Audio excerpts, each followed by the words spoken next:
everybody. Welcome back to another episode of the Domestic Boyfriends podcast. My name is Dean, and always with me is my gorgeous co-host, Vincent. Hello. And today, we are going to be taking an adventure into space. Wow, that sounded really corny. We're going to be talking about Ultraman, but not any of the other 50 series of Ultraman. We're going to be talking about the Netflix Ultraman, but not the other Netflix Ultraman that is a complete retelling of the original Ultraman story. We're talking about Ultraman Rising, which is also a retelling of the Ultraman story in a way. But it's good. It's Netflix's newest original piece that is a retelling / reimagining of the very, very, very late, or I don't want to say late, very early, very old Tokusatsu series Ultraman that started back like 1966, something like that. There's been many renditions of Ultraman. It's not Power Rangers, it's not Super Sentai, it's not Kamen Rider, it's the giant people fighting giant monsters. So it's been around for a very long time, rebooted a couple times, reimagined more than I can count. But this movie, which I originally thought was a series when we decided to do it, which I am very grateful, time-wise, that it was not, is the latest animated rendition. There's currently an Ultraman series going on in Japan, but it is live action. So, Ooh. yeah, well, all the Ultraman series are live action for the most part. Just people in suits fighting other people in suits. But as a fan of Ultraman, I know Vincent knows who Ultraman is because shout out Joppy the Hong. But I am a pretty big Ultraman fan. We have talked about Power Rangers and I have talked about Super Sentai on the pod before. There are a couple other shows in the Tokusatsu genre that's very mainstream, both over in the East and in the West. But Ultraman is one that I just have a lot of fun with. Unlike some series in Tokusatsu where I have critiques over small things, very, very little ever gets to me about Ultraman. Like, I like all the suits. Usually I like the stories. Usually I like everything that's happening. Subaraya Productions really knows how to cater to their audience and me specifically because although I've had many breaks, I've come back to Ultraman time and time again. I just watched episode 1 of the new series. I'm catching up on the one before that, and I have like 4 or 5 to catch up on in between where I left off. So I was excited to watch this. Getting started, Vincent. Yeah. You have to explain in a non-spoiler way what the movie was about. Well, in a non-spoiler way, this movie, Ultraman Rising, follows the same plot and importance of Fast and Furious 9. It's about family. Mm-hmm. Yes.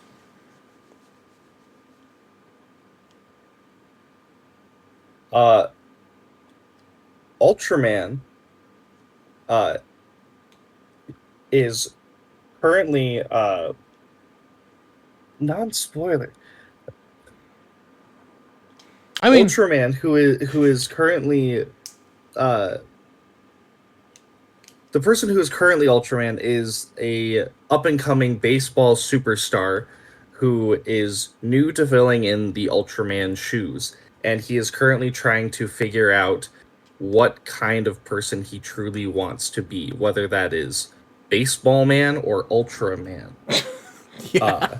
And to figure that out and do a lot of personal growth. He has the help of an unlikely uh,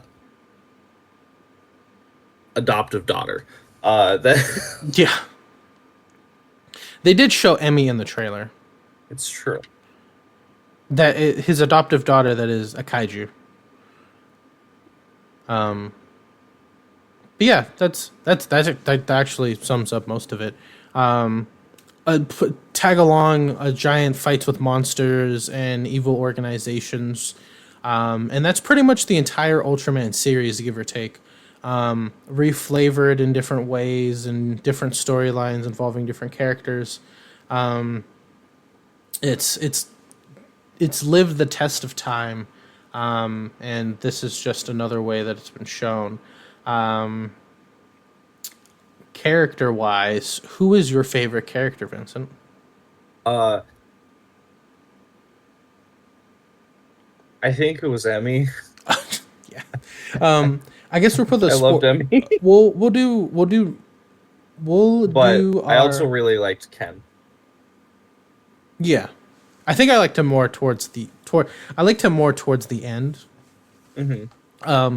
We'll do spoiler warning now. We'll do the quick review. How many times would you watch this movie again? I'd happily give it another like 2 or 3 times. Okay. Yeah, I'd say about the same. Now I guess like we can be spoilery.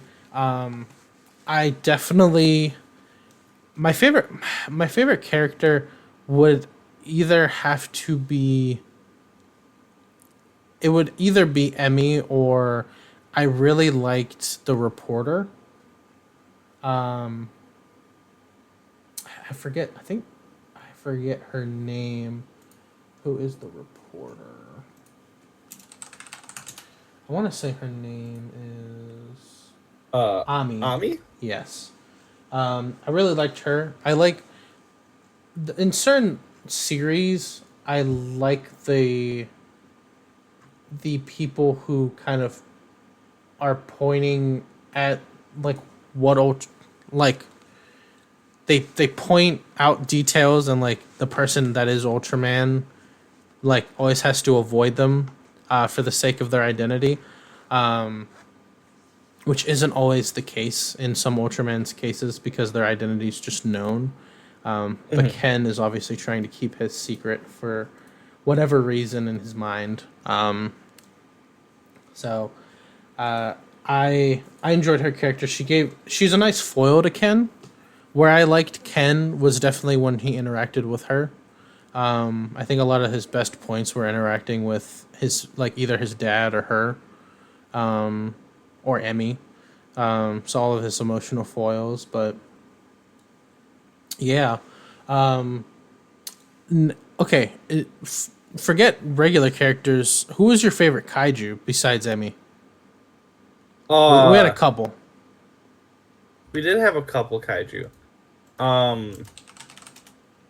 We can look them up. It's okay. I'm gonna have to because So there's Gigantron, which is Emmy's mom.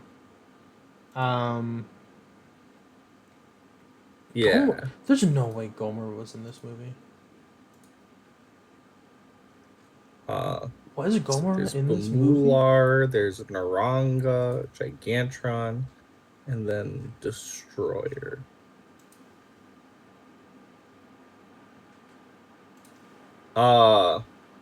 I think I liked Gigantron the most. Yeah. I do. I don't like I keep seeing this pink toy version of Gigantron. I definitely like Mecha Gigantron more. But that's just me. But so besides kaiju, I want to I guess like blend the two in a little more. Do you the fighting scenes in this movie? I personally think were really good. With that, the animation was really nice. You had a lot of these scenes when he was transforming. Like we had like the instantaneous transformations, that he was doing, like when he was trying to get Emmy to like realize To, he is Ultraman. yeah. But my favorite part about Ultraman, much like with Power Rangers, is the transformation sequences. With Ultraman, it's a little bit less depending on how old they are. Like the older series, like usually it's a guy with a thing, and then the thing glows, and then boom, Ultraman, right? Yeah, the beta capsule, right? Yeah. But as like they've become more toy oriented, like there's like entire sequences of them interacting with shit. But I really enjoy the animations of showing him becoming Ultraman. His little rage-induced transformation was cool. But I definitely enjoyed the fights in the animation. How do you feel about the style? Like I feel like this is like a mix between 2D flat and like 3D.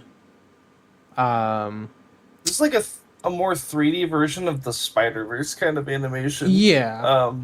The same, like, especially with the color palette too. They really worked their dark tones into this, like the It shadows and was everything.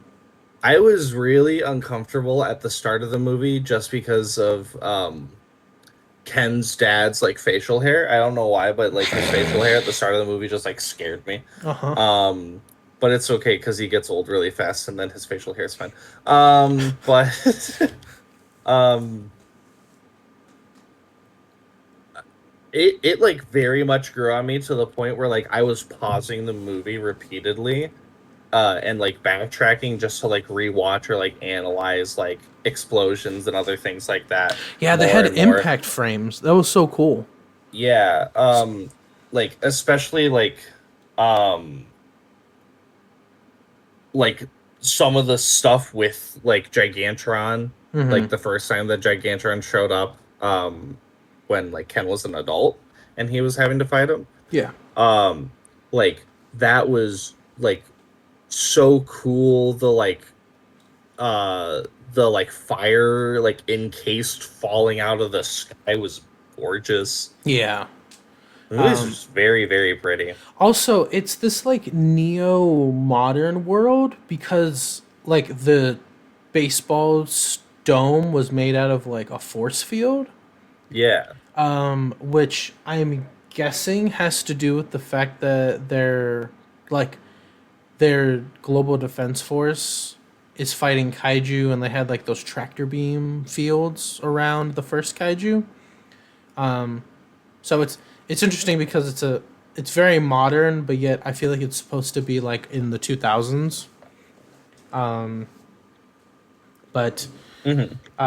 like when Ken lives on an island, and he has a road that comes up to get him to mainland Japan. You know how fucking crazy that looked when I first saw it? Like when that scene happened, I was just like, man, this guy has money. Like he doesn't even have to be a baseball player. His dad just makes all the technology for him or whatever. That's like Batman levels of flex. Like whenever Batman like opens up a hole in a waterfall, and like boom, the Batwing comes out or something. Very, very simple story, even with spoilers. You know, Ultraman is and comparing it to the other stories in Tokusatsu. You know, you have Super Sentai and Power Rangers can get dark here and there. Super Sentai more because of the audience and the way that they show stories to children.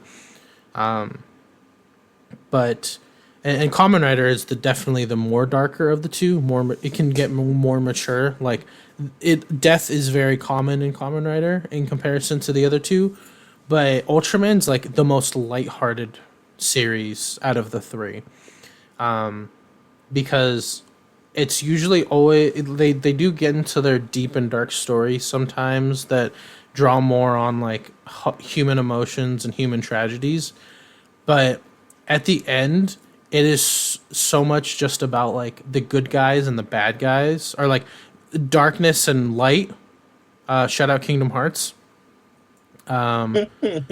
because that is what they are. They are literally like the the origin of Ultramen are that they are a human-like species who evolved on this planet, named which is normally named just like the Land of Light, and the Land of Light has this light.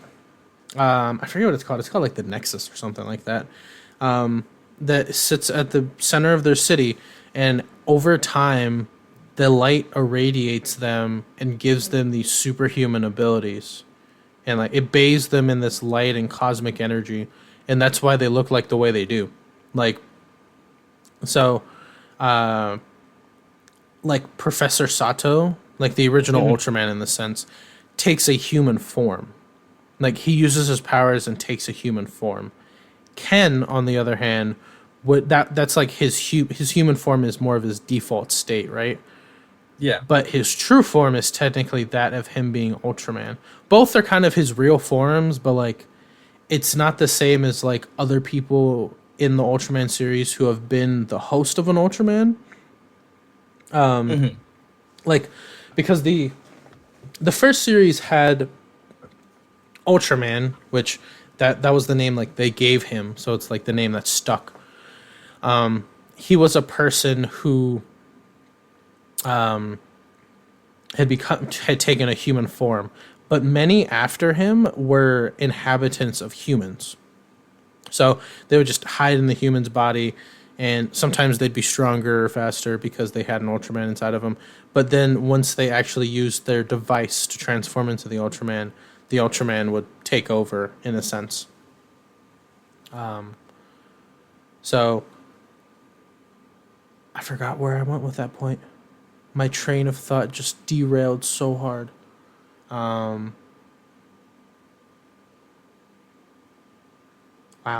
But yeah, it's a pretty movie. Yeah, the story. Oh, yeah. Pretty simple. People get beat up. The whole like professor working with the professor, or like the doctor, and then like him losing his family to kaiju and stuff like that. That is very modern Ultraman. Like people having personal vendettas against different situations. Especially Ultramen themselves is pretty modern. One of the most, not groundbreaking, but like he's kind of like a early 90s, early 2000s, late 90s Ultraman Mebius. They all have their names after the name Ultraman in the title. Mebius came to Earth because he was like, I'm gonna become a hero. Like that was his goal, right? He was sent off from the Land of Light to be a hero. And from there he went to Earth and tried to save them from a kaiju. But when he defeated the kaiju, the public like started screaming at him, because if you looked around, there was so much damage because he was so messy with how he defeated the kaiju that like they screamed him off the planet. And it was a moment where he thought, well, I want to save these people and they need my help, but I obviously need to understand them better. So similarly to how the first Ultraman was, Mebius decided to take a human form and live amongst humans for a while, and even became, much like the original Ultraman, became a member of like a kaiju / global defense team. So he could understand human emotions and like understand the actual procedures of defending a planet, and like do right to what he wronged, which is always cool to see. Because previously he thought that because people knew he was Ultraman that he'd get like the superhero treatment. But kind of like how damage control is in the Marvel comics, like they see you as a hero, like the Avengers go off and like they do the hero stuff, but like other people are left to deal with like the damages afterwards. So it's a cool thing that they talk about in a couple of the series. But even like Ken is just like the KDF can handle whatever's happening. And even the KDF like remarks like you're not a government authority, you need to get away. And and that happens a couple times in other Ultraman series, which I thought was neat.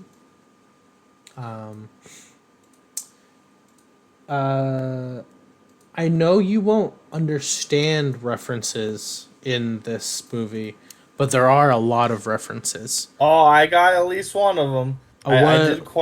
did quite like the Megazord that was chilling out in his house. Oh yeah, yeah. There's a lot of them to Tokusatsu in general, but there's a few that I tried to browse Reddit for, and I couldn't really find too many. There was a beta spark in his house, or in his dad's house, but seemingly they don't need. So here's the weird thing, right? Like Ultramen don't like when you see them on the in the land of light. Like I'll send you a picture.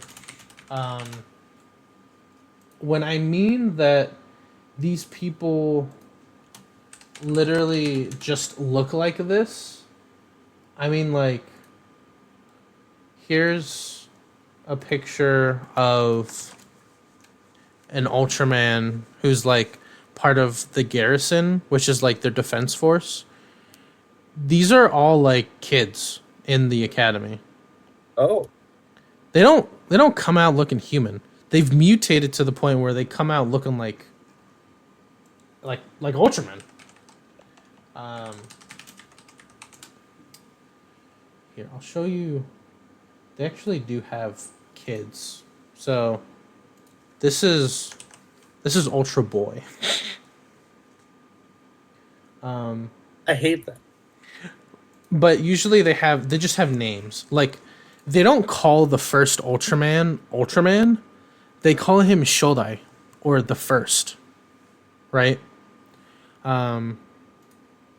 So they only ever call them Ultraman is like a title less than it is like an actual name anybody carries. Similar to how it is in the show.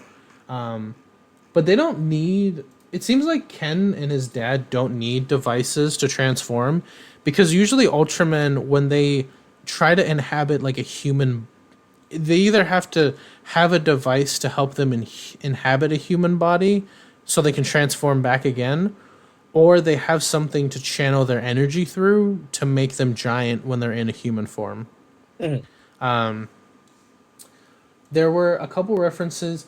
The dad's glasses are actually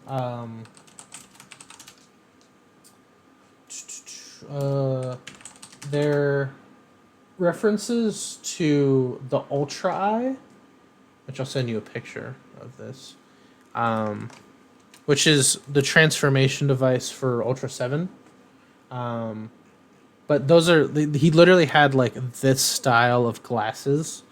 Someone said his bumper sticker had the number of the production studio who worked on the original Ultraman, or like That's fun. it's the date. Someone also said the car looked familiar to like the old 60s vehicles that used to be driven around. The uniform of the Defense Corps looks very similar to the uniform of a couple of the Ultraman series.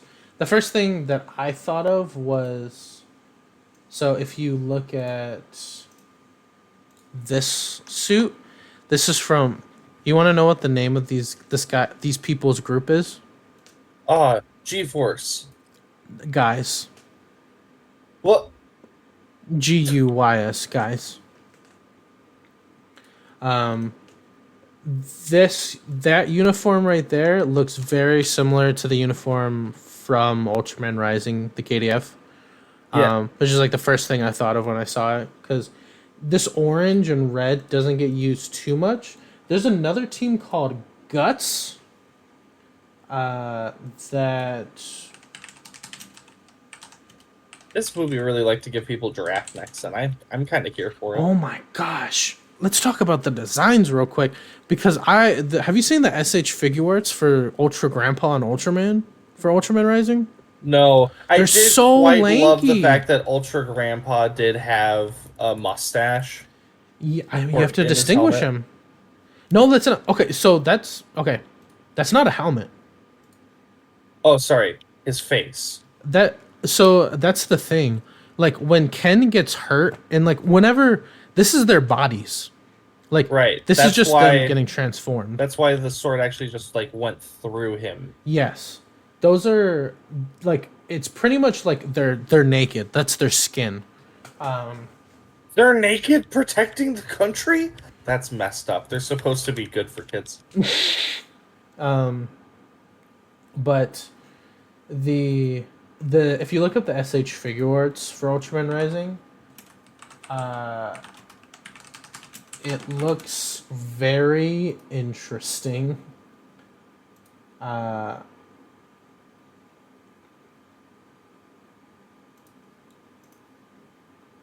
this is what they look like. I think my favorite Yeah, part he looks great. I think my favorite part about it is that no, my favorite one is the grandpa because my man got shrunken old man syndrome so bad. Yeah, he did. But my favorite part is Emmy is just like an accessory figure. Oh, she Probably the is. best part of all of it. Oh, so good. But there are Ultra women. There are male and female. They're not asexual. They reproduce by having children, but because they were like a human-esque race, they are like capable with breeding with humans, I believe. And like I guess like the only example I can think of right off the top of my head is Ken from this movie. But usually like Ultramen I guess like stay within their race. But they do have that capability because they can take a human form. There are a couple like there. One of them's a clone of another one, which is a thing. But yeah, they're that's how they all look. That's how they all are. Interesting. Yeah, Ultraman is it's really interesting and fun. Also, I'd like to bring up Ultraman is very free to watch. If any of you listening are ever interested in actually watching Ultraman, Subaraya Productions has a YouTube channel that is free to watch. They have every modern series within the last I want to say 5 to 7 years on their channel to watch for free. They actually don't have any sort of streaming service. They do have like premium services to watch different other videos, but they actually premiere all of their new episodes of whatever Ultraman series is happening on YouTube for free. They do have Blu-ray box sets. They do find a way to make their money. But when it comes to watching Ultraman, it is very free. The series that kind of like rebooted / was the new generation of Ultraman was Ultraman Ginga, which was my first series. It was technically my second series into Ultraman, but was like the first one I really paid attention to. You can watch it. You can watch a lot of them on Tubi, but if you have Amazon Prime, the first 4 or 5 after Ginga, including himself, can be watched on Amazon Prime for rent or purchase. They all used to be on Crunchyroll, which is how I watched them. They all used to be on Netflix and Crunchyroll, but I think once they moved everything over to the Subaraya Productions YouTube channel, they made those older series less accessible. But if you want to dip your toes into Ultraman, there are a ton of jumping on points because it's an interconnected series, but each series itself is standalone. There's very few of them that reach back to older series.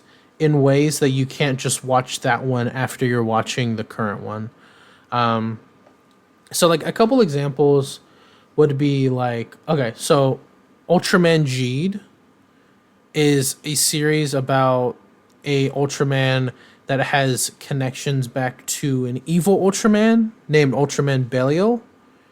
And Belial's been around since like, I don't know, 2010, right? So he's been around for like a long time. That show came out in like 2016. Ultraman Jude came out in like 2016 or something. So you would assume there'd be a lot of years of that you'd have to catch up on. But the series actually gives you in series explanation, so you don't have to watch the other stuff. But watching the older things that he's in gives you a lot of insight if you continue watching it. So it's not necessarily something you have to do. Also, a pretty modern series is Ultraman Taiga, who is actually the son of Ultraman Taro, who's the one that I sent you the picture of that's like walking with like the children. Like he has the cape on. He has a Child son. soldiers. Yeah, well, actually, yeah. There's actually over 1 million people that live in the Land of Light, and they all are trained. So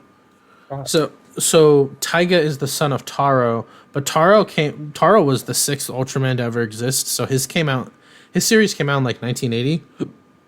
There are a couple modern, like 2000s movies that explain his origins again, and are stories about him. But you watch the series because either A, like you're old and you watched Taro before and you want the nostalgia of his son, or you watch it because it's a new show and you get the references to the older shows. You don't have to watch the old shows in order to understand anything in the show itself. There's a lot of callbacks. There's a lot of references. Ultraman crossover with other Ultramen in their shows. There's crossover movies. There's summer movies. There's big climax movies. They had like 5 Avenger level fucking movies before, where everybody just comes together and beats people's ass. It's very interconnected but very separate, kind of like how Super Sentai and Power Rangers are. Like they all exist in the same world most of the time. There are a couple that are separate. Like everything exists in its own universe except Ultraman, Taiga, Dyna, Trigger, and Decker. The first 2 live in their own universe. The second 2 live in their own separate universe, but they're also alternate dimensions of each other. So Taiga and Trigger are like, they're supposed to be. Trigger is supposed to be a modern retelling of Tiga, and Decker is supposed to be a modern retelling of Dyna, but they exist in separate universes that mirror each other, and they're separate beings. I know I feel like I just bombarded your brain with a bunch of information, but that is Ultraman. It can be very digestible when you watch it, and it's very enjoyable. Prior to this movie, my exposure to Ultraman consisted of exclusively me having read the book Ready Player One, because it did not get brought into the movie. What was Ultraman's moment in Ready Player One was replaced by Gundam. Yes, because he chose to where at the end of the movie,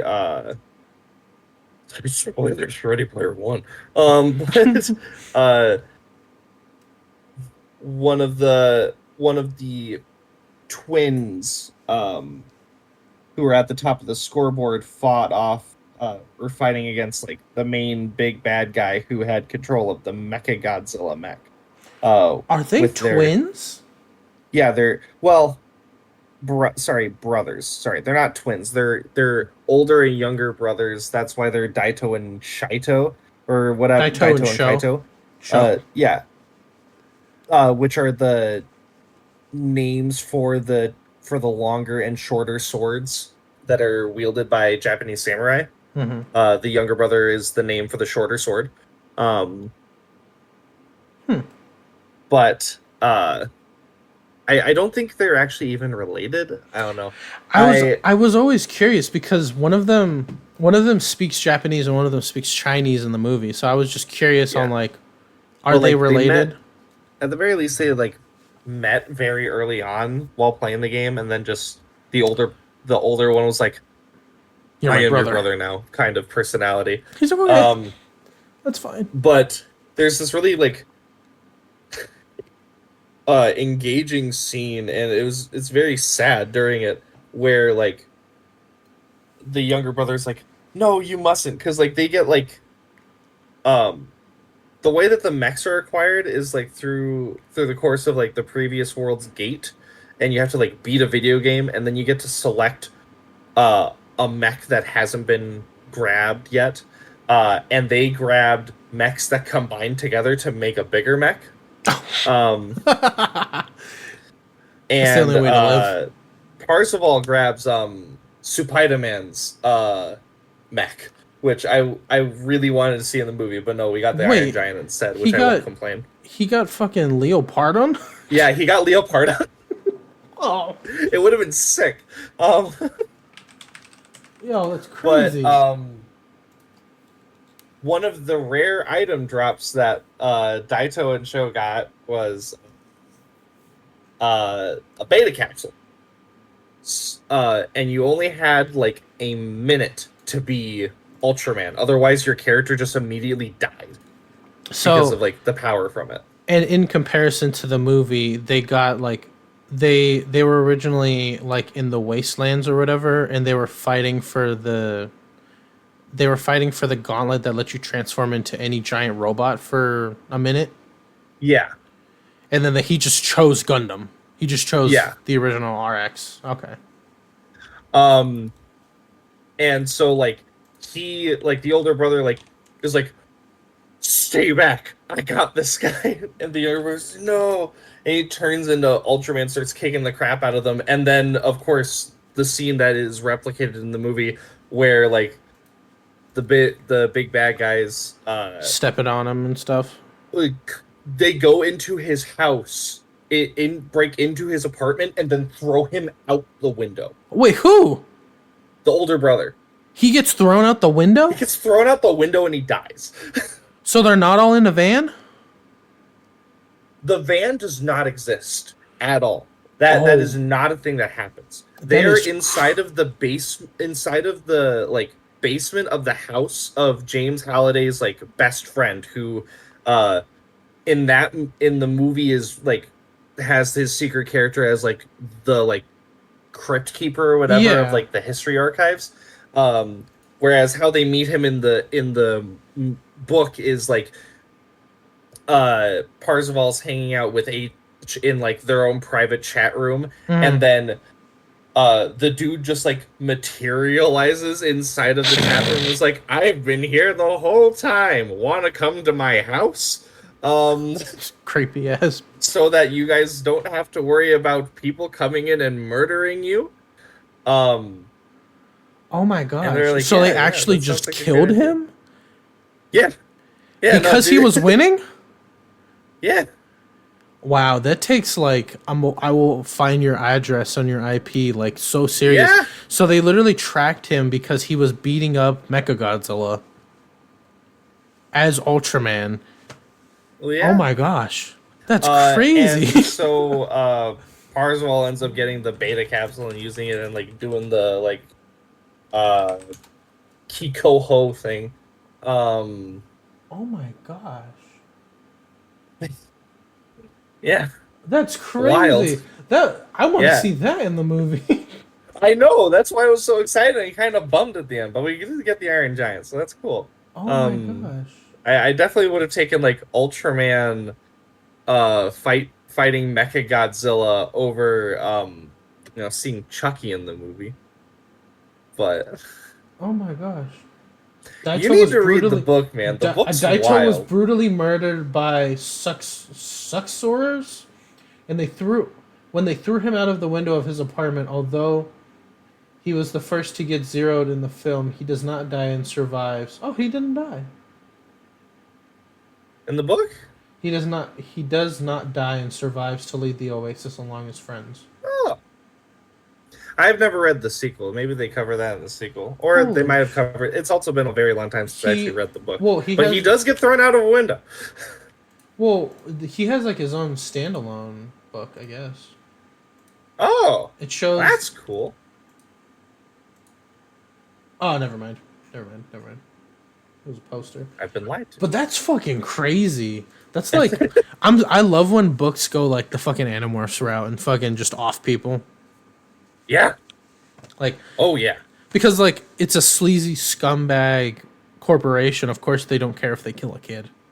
Like, I can fully cover, like, Ready Player One, like, the differences between the book and the movie, or, like, other Oh, things like that man. in a whole episode. But, like, there's some, like, major crazy differences. Like, the whole, like, resistance thing that Artemis does, that's not a thing at all. She's just a girl that's in Canada.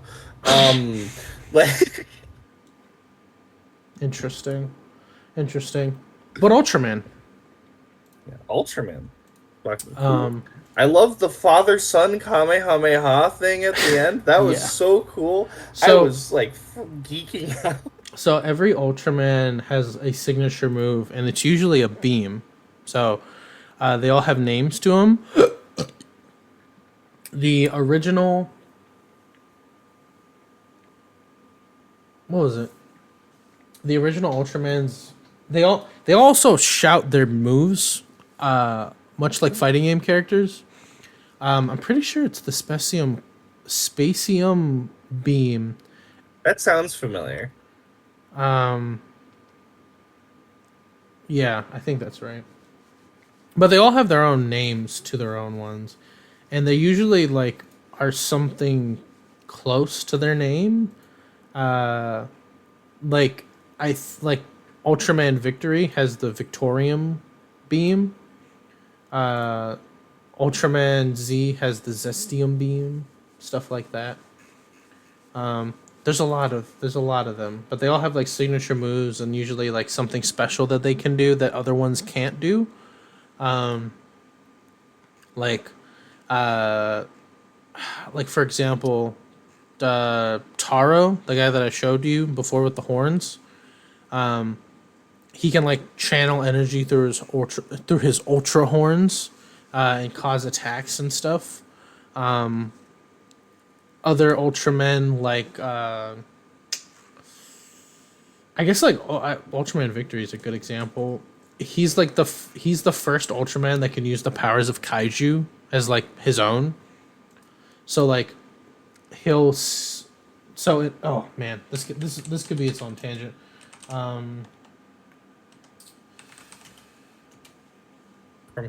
Ultraman Victory uses these things called spark dolls that are like these. They're pretty much like the little toy versions of kaiju.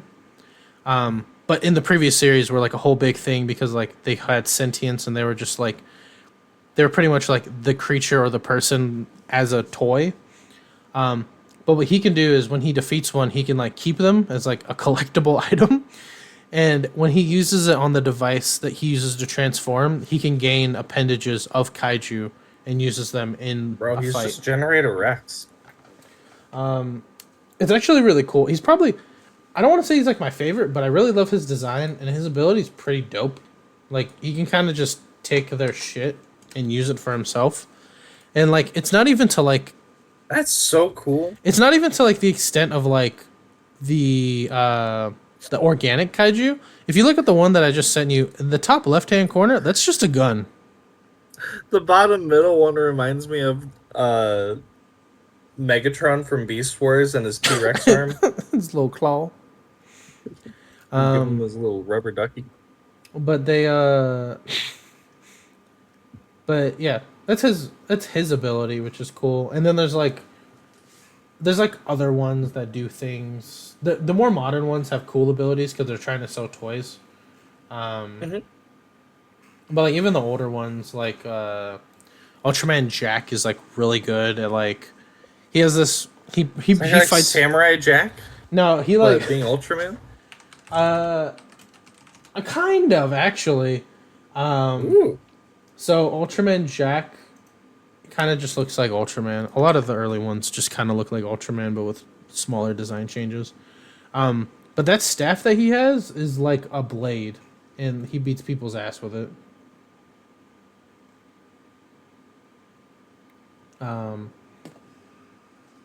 He's also really good at karate. But then there's like other ones that are just like, oh man, I want to show you this guy. Okay, so you see how all of them look, right? Uh-huh. They're all like skinny guys and shit. Yeah. Like they're all like moderate, except like Ultra Grandpa, because like he's like normal. He's like he looks the same, but he's old. He's just old man, right? Mm-hmm. This is Titus.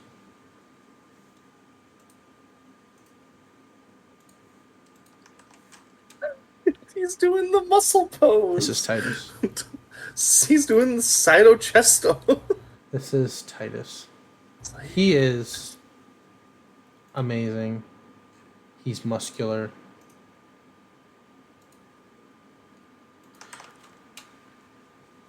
He has good catchphrases. The gods may forgive you, but my ultra muscles will not. He is Johannes? Yeah. He's pretty awesome. So Ultra muscles will not. So I want to talk about since we're on the topic, and it kind of relates to what people were asking when the movie came out. So it was explained. So you saw the post-credit scene, right? Yeah. Okay, so Nebula M78 is Nebula M78. That doesn't sound right. Nebula M78.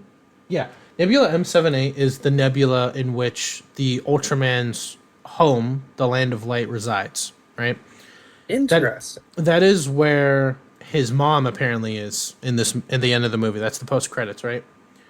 A lot of people asked, well, like how, like what's the significance of the color timer? Like what does all of that mean? Because in the movie it's explained the color timer is when he is under great distress, he'll eventually revert back to his human form, right? Yeah. That's not totally wrong in comparison to the other Ultraman. It's usually like an exhaustion timer. It's like Ben 10's timer. Like when he gets the fucking timeout. It's literally like an immense amount of energy to be able to stay in there. But let it not be. It kind of makes sense that they say like if he's not in the right mind, he can't stay the same, because he does have a physical form to change back into. Other Ultramen, when they're by themselves, when they don't have a host or when they don't have like a human form, they usually just rest, right? They just are big and they just sit down, right? Because it's usually exhaustion or like they have to get their mental state right. A lot of people asked about the color timer, and he said that's not significant. And then people asked where he's from, and they said Professor Sato is from the Land of Light, right? Now, Ultraman takes place in this multiverse, like I explained earlier. So there's the main universe where Nebula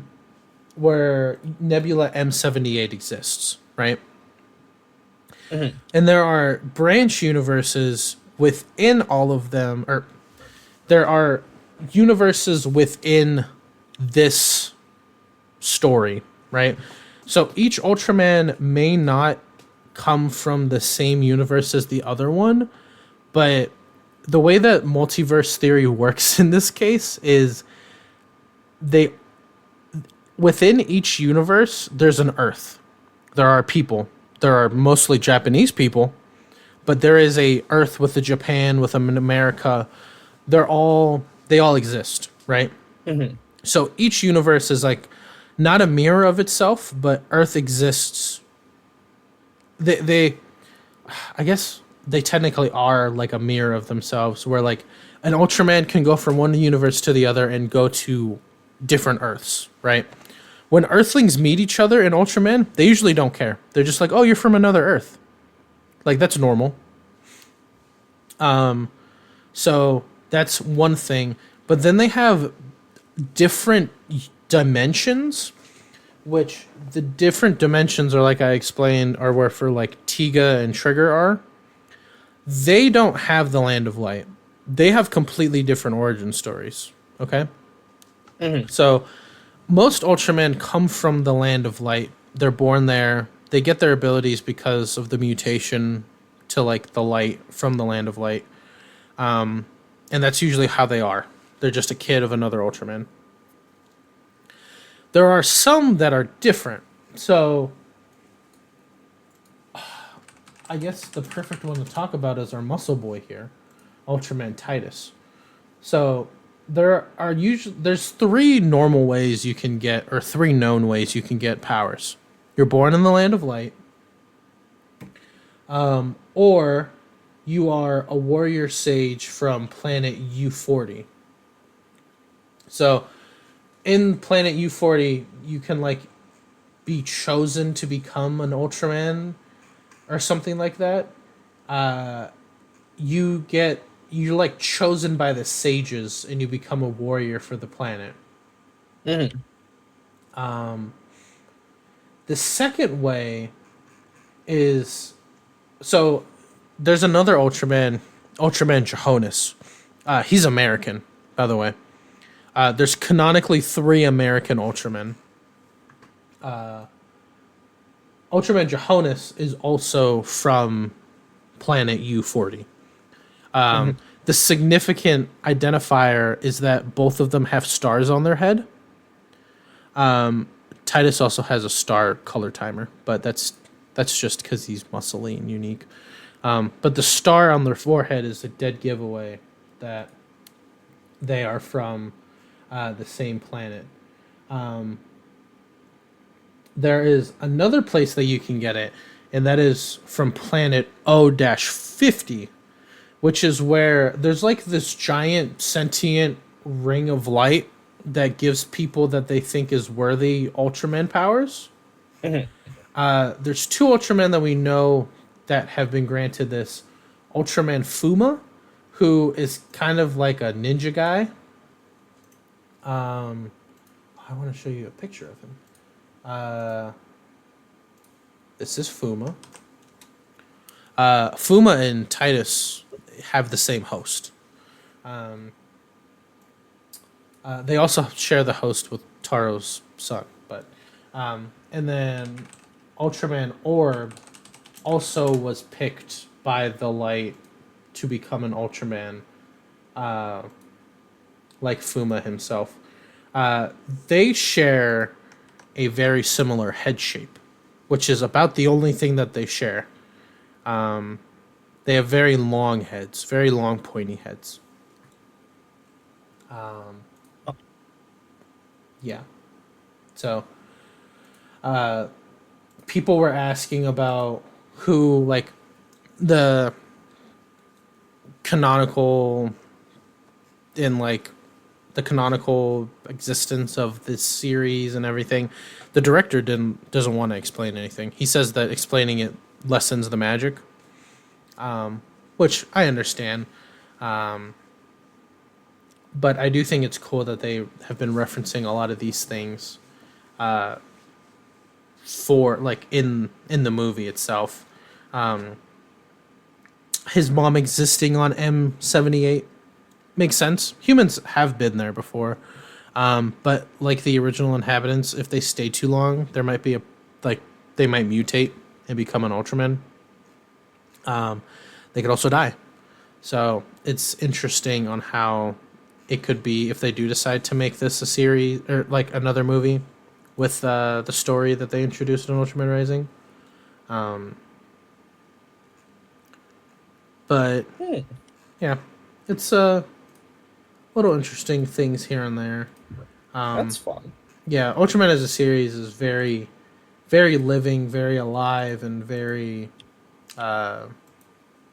active with things that are happening. It reminds me of an open world video game because whenever series are happening, people are always doing stuff. Like whenever like a series ends, and like you see that that person's like left Earth or they're off doing something else in Mhm. the future, like in the next series or something like that, or in like a future movie or series or stuff, you see that they're doing stuff. Like you hear that someone's off doing something, like fighting a battle or helping aliens escape like a empire or something like that, or like oh like Okay. Ultraman Orb is out there defending this planet from this alien species, or like you hear about other stuff. Like there's always something happening. Like it's a living world that I feel like doesn't really get replicated in TV shows sometimes. You usually see it in like books or manga and stuff. Mhm. That I think it does really well. Like you can see like in a lot of crossover episodes in Ultraman, like 90% of the time the person is on the other person's planet because like they just happen to be there. Like they're following in an alien and the alien lands on this Earth and they're just like, "Well shit. I'm back on Earth." Huh. Who would have thought? And then they find the other Ultraman and they're just like, "Hey, you're like me." And then sometimes they're like, "Oh no, no, I'm not," because they're trying to hide their identity. It really depends on Yeah. like the organization, because sometimes Ultramen like they know, like the organization fully knows and stuff like that, and usually by the end of the series, everybody knows who the Ultraman is and the secret's out the bag. But sometimes they don't. So Are there villains for the Ultraman series that aren't like the kaiju? so Because there's like this movie didn't really have a villain per se. it There was was just just the a guy who people. wanted to Yeah. kill the kaiju. So there's I sometimes really liked the like quote unquote villain for this movie too. By the yeah. way, we haven't really touched on him, but like his only motivation was the fact that like he wanted to keep other people safe because his family was killed by monsters, so he just wanted to Yes. get rid of them. Yeah. So there. So to touch on like the main, who, what was his name? His name was Dr. Onda. So Doctor Onda is, sorry, Doctor Onda is a type of character we've seen in Ultraman before. Very similar to where people like they actually touch on the darker parts of like my family was lost to kaiju, because he doesn't hate Ultraman. He hates that Ultraman's in his way, right? Hmm. So he wants to just get rid of kaiju's and kill Kaiju Island and stuff like that. So when it comes to other Ultraman villains, there's Ultraman Belial, who was originally an Ultraman, thus his name, but he tried to get the plasma spark, and the plasma spark is that light that I was talking about that gives them. So it's an artificial sun that sits in the center of the land of light, and it keeps them alive. But the sun's radiation makes them Ultraman. Interesting. Yes.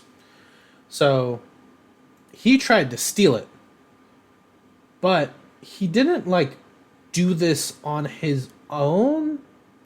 So he's what so he was a normal alien and everything, but he was corrupted.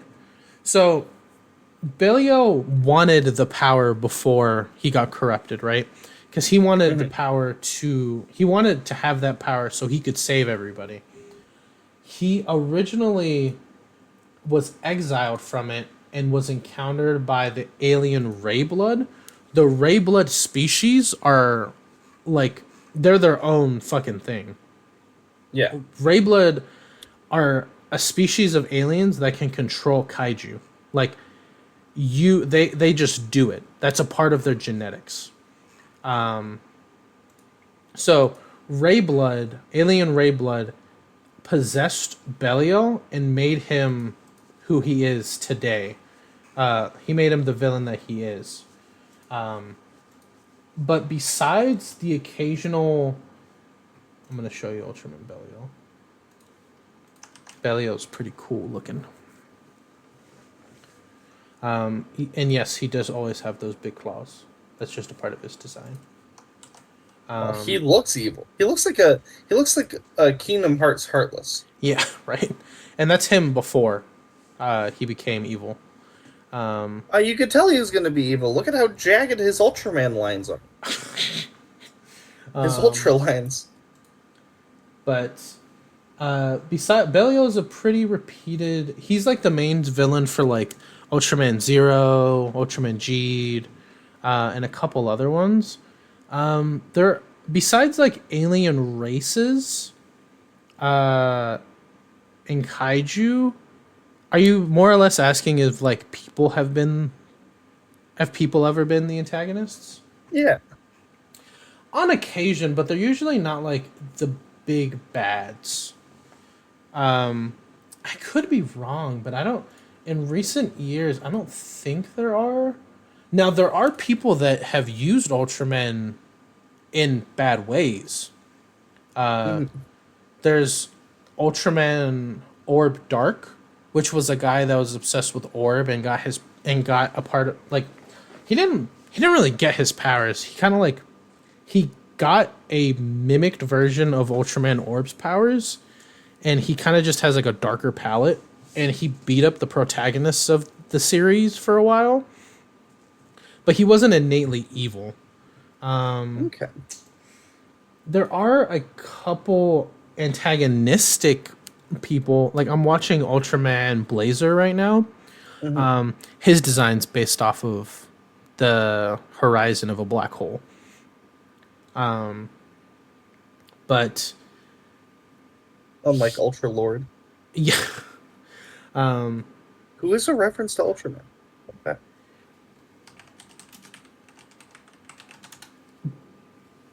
but like they're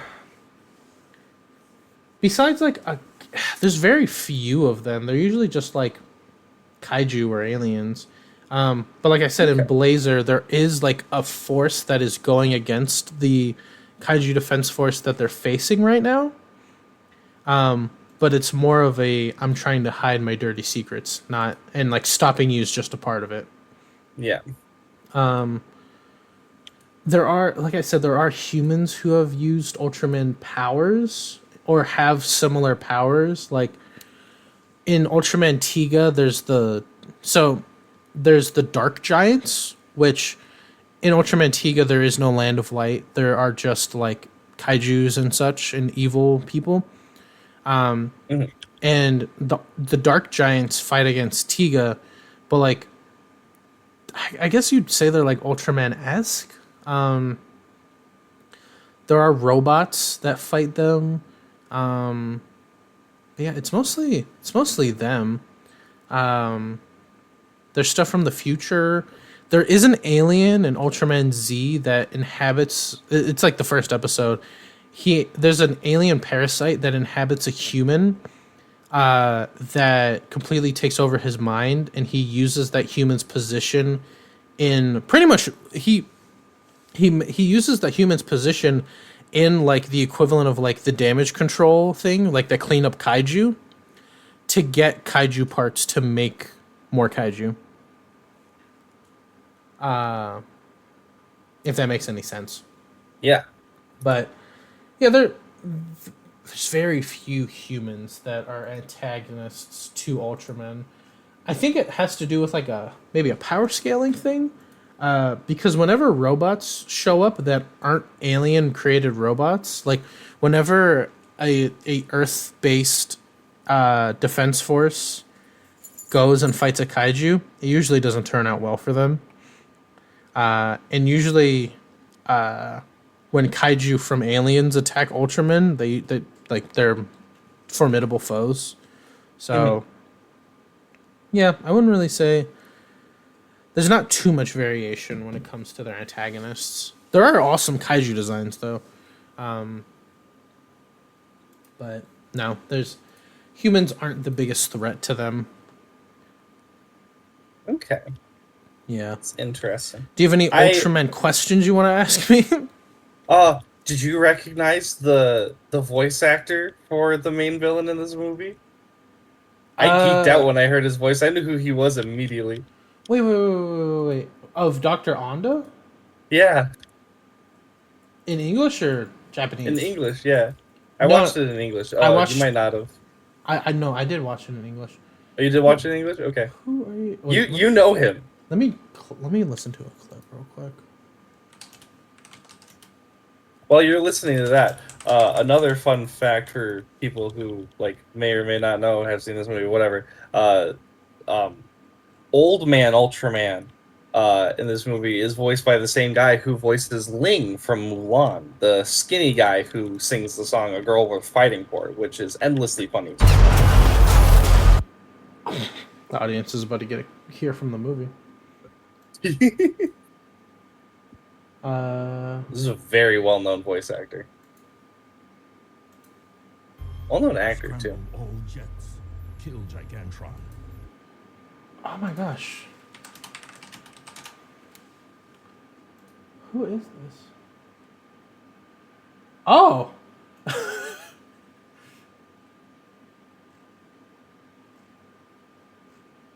I never knew. Okay, so do you want to know how I know him? Yes. Kyung Young is because he played the evil headmaster in Halloween Town High. Yes, he did. Yes, he did. Yeah, he has he's all these Asian people. But yeah, he is. Wow, I never knew his repertoire. That's Psychotech from Teen Titans Trouble in Tokyo, Yeah. Yeah, I just passed him up. as well as my favorite character, Dancer from Phineas and Ferb. He's also the Um, chef and Daiso from Trouble in Tokyo. Yeah. Oh my God, he's Zhang from The Last Airbender. Mm-hmm.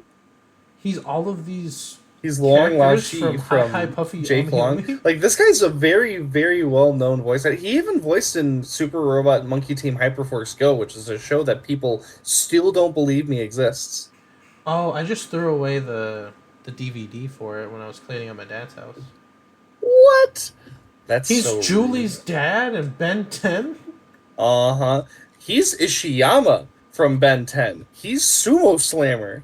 What?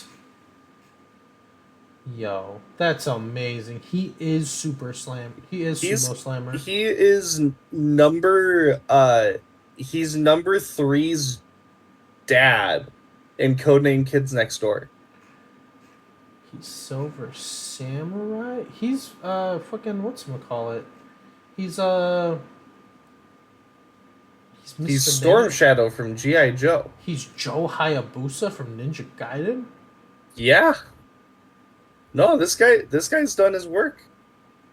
He's Jun Sato from Star Wars Rebels. Kojiro Sasaki from fucking Record of Rag. That's cool. Mm-hmm. Yeah, no, he is definitely. Yeah, it's weird that I know him. I don't know He's him. guard number 1 from Wish. I don't know him for a lot of his like video game and like animated stuff. I know him as fucking. I know him as the professor from Thing. It's funny. Do you have any other Ultraman questions for me? What would you like to know about the series? What would you recommend for my next thing to watch as an Ultraman noob? So, this is what I recommend for anybody. Okay, so there's currently Ultraman Arc that is coming out. Like I said, modern series and Ultraman the last 5 to 6 years have been free on the Subaraya YouTube channel. Yes. In both English and Japanese. They do have a dubbing team now. Oh, cool. Yeah, so there's English captions. They have captions in English and Japanese. So I think Arc. I don't think Arc relates back to anything. Arc is very friendly so far. Had a great episode 1. It's currently ongoing. Episode 2 is to be released this upcoming Sunday. Japanese television is Saturday to Saturday, so for America it would be Sunday to Sunday. As a jumping on point, so you have more content. I see. It's so hard for me to recommend Ultraman Ginga because Ginga feels like a early 2000s show.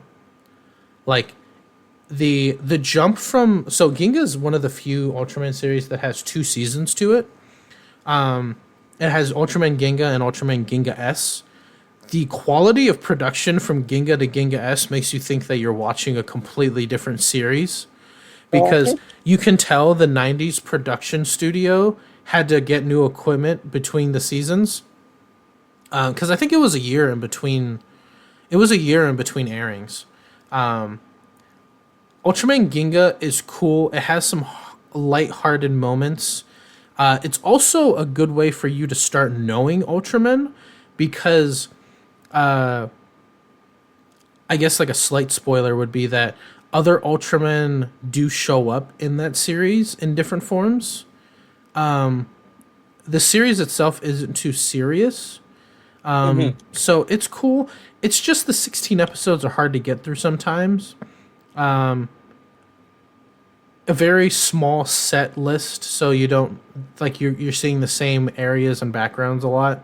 But Ginga S is amazing. Like I love Ginga S because if you bear through Ginga, seeing the main character in a different season interacting with new people and old characters coming back gives you that nostalgia hit with a series that you just started. Ultraman X, which is the one after Ginga S, is an anniversary series. That's an okay jumping on point, but it also has episodes that correlate to specials from Ginga and Ginga S. So like that's kind of a hard recommend. How was the Ultraman show? The original show for Netflix. Oh, how does it stand up? Yeah. Oh, are you talking about the 2019 through the 2023 one, the CGI one? Oh, completely different story. Or at least it good? It's cool. It's a different spin on it. Like their powers, it's more like they're mutant aliens and they're wearing suits instead of them turning into giants. Okay.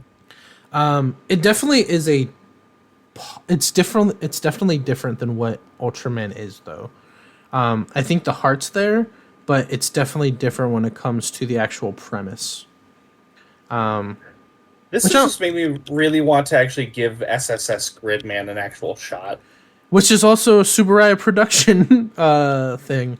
It's a product of Subaraya production. It's one of the only things besides Ultraman that they constantly work on. It's like I tried watching that series and I gave up on it pretty early on, but that was also like, a different me. Okay, Ultraman Mebius is cool to jump on. It's from like 2005. Does feel like that old production, but it does have serious moments, like I stated earlier. But I guess with modern ones, a good standalone one that you don't necessarily need a lot of information for. Ultraman Orb has reference. Ultraman Orb was my first one because I saw it on Crunchyroll and I was like, "This is fucking cool looking." It has a lot of references, but it's very standalone. It also has a movie and its own prequel series to explain how that guy, named Guy, his name's Guy, how Guy got his powers of being an Ultraman, because he wasn't from the Land of Light. He was from he's actually an alien himself, and he got his powers from planet U40, and traveled along in his story and everything. That's a pretty decent jumping on point. I'm currently watching Ultraman Blazer, which seems, with the 13 or 14 episodes that I've been watching, has zero connection to any other Ultraman and is a pretty good standalone series. It also has some Japanese show humor, which I like. Like I really like the people in this compared to like when the action happens, it doesn't like I'm not waiting for action to happen in comparison to other shows. Like Yeah. I'm cool because Blazer, without giving away too much, in every other Ultraman series, the Ultraman is usually like a cadet or a soldier or like he's in the lower ranks of the defense force of whatever his planet's defense force is. So like in Ultraman Mabius, which they don't just call him Mabius. He has like a Japanese name that he takes. He's a new recruit for guys. The cool thing about Blazer is the host of the Ultraman in that series. He's a captain. He's a well decorated captain. So he has a kid. He has a wife. So like as opposed to like these young people that are usually within. So Ultraman Ginga starts off what is called the New Generation, and him onward are called the New Generation Ultraman. Mostly as like a marketing ploy to like show kids like these are the new guys, like to be like cool and hip. But Blazer is like the first new gen Ultraman that is like older than 20. So like it's cool as an adult to see like an adult being an Ultraman type of thing. Instead of like a kid or someone younger. So it has those different tones in it. Let me look at.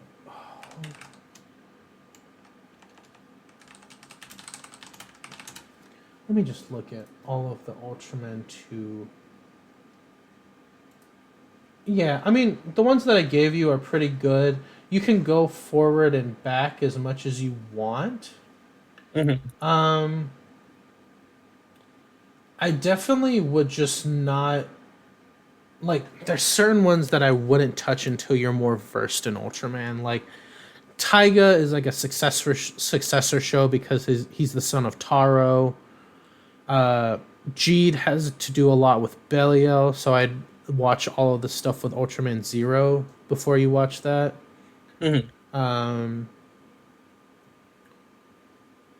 I guess technically, actually a really good one would kind of be Ultraman Tiga. It's a 1996 show. Tiga was a reimagining and refresh of the show that kind of hallmarked a lot of modern tropes within Ultraman and modern storytellings. But if you want to watch the modern version of that, you can just watch Ultraman Trigger, which is just the same story but modern. So I guess that wouldn't be too bad. If you start out with Ultraman Trigger, I recommend that you move on to Ultraman Decker, because they're both retellings of Tiga and Dyna in ways. Or if you just want to keep up with the modern ones and go with Arc, like I said, I'm watching Blazer. Blazer's pretty good so far. It's hard to recommend certain jumping on points because I don't want you to be like, oh, who's this guy? And then like you have to watch a whole series. But yeah, you could. A lot of the older ones aren't that bad. Like if you watch Ultra Q or Ultraman, they're not bad.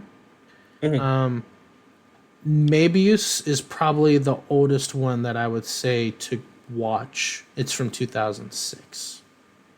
Okay. Or a Tiga.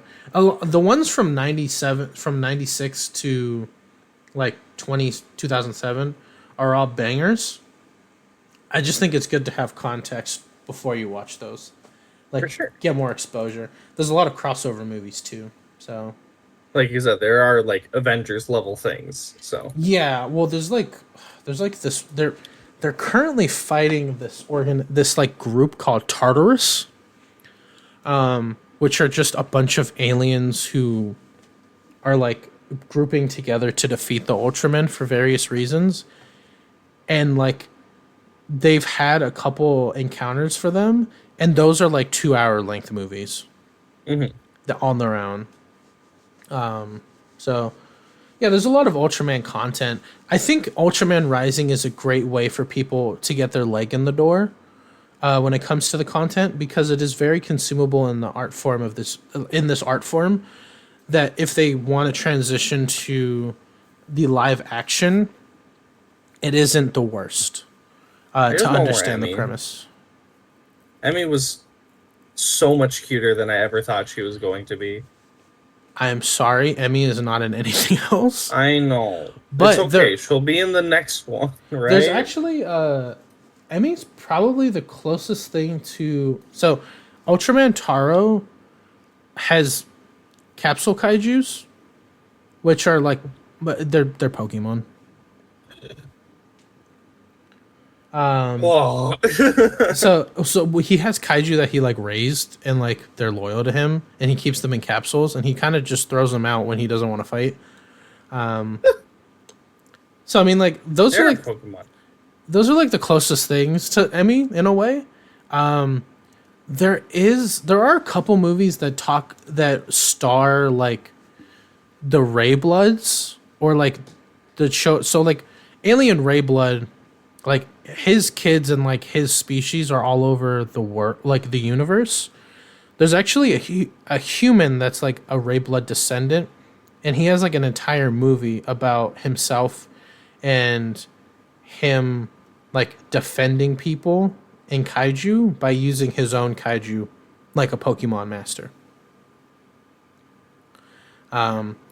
Not too much about Ultraman, but he is the main character. Like he doesn't turn into an Ultraman. So it'd be like watching a movie about a policeman when there's Power Rangers. Interesting. But yeah.